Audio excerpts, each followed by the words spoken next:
hit seven figures. And that same week, my mom stopped picking up the phone. Not because something happened, not because we fought, just silence. For a while, I thought it was a coincidence. It wasn't. Nobody tells you this part. Everyone talks about the moment you become a millionaire like it's the finish line. Like the second the number hits, your life just opens up. What they don't tell you is what it does to the people around you, especially the people who knew you before any of this. If you're the first person in your family to really make it, first to buy a house without a co-signer, first to not panic when the car breaks down, first to actually have savings, you already know exactly what I'm talking about. Here's the part that catches people off guard. You think success brings your family closer. In a lot of cases, it does the opposite. Because money doesn't just change your bank account. It changes the roles everyone's been playing for years.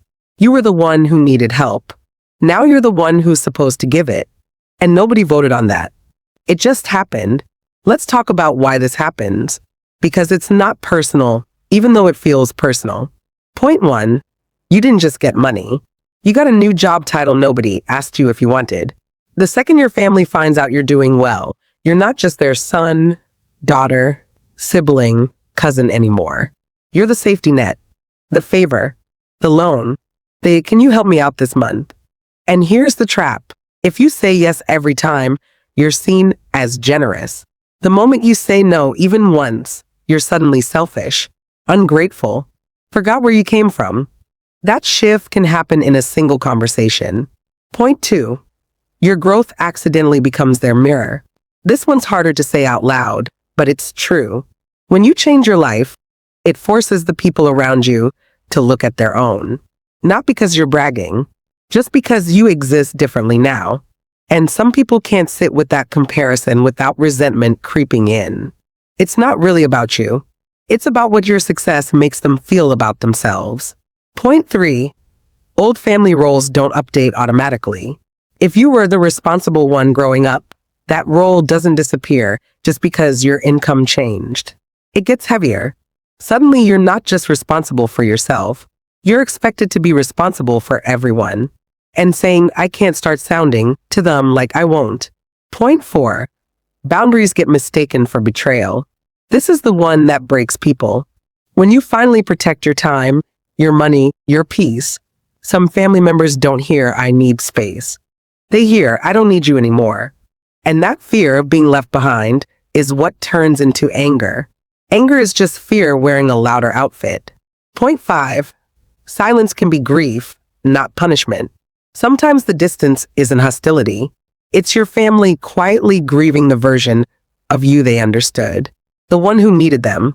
The one who was on the same financial level. That version is gone, and grief doesn't always look like tears. Sometimes it looks like distance. Let me tell you what this actually looked like for me. For months, my mom would deflect every time I brought up helping with anything. Not angry, just short, distant. I thought she was proud of me from far away. Then one night she said something I didn't expect. She said, I don't know how to be your mom anymore now that you don't need me the way you used to. That wasn't resentment. That was fear. Fear of becoming irrelevant to someone she raised. And that reframed everything for me. This wasn't about money. It was about identity. Hers and mine.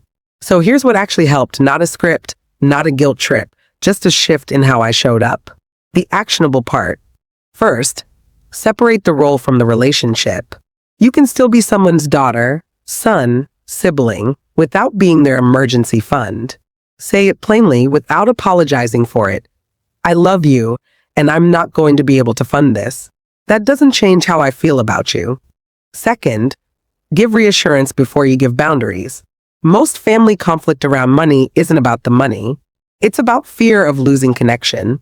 So lead with connection first. You're not losing me.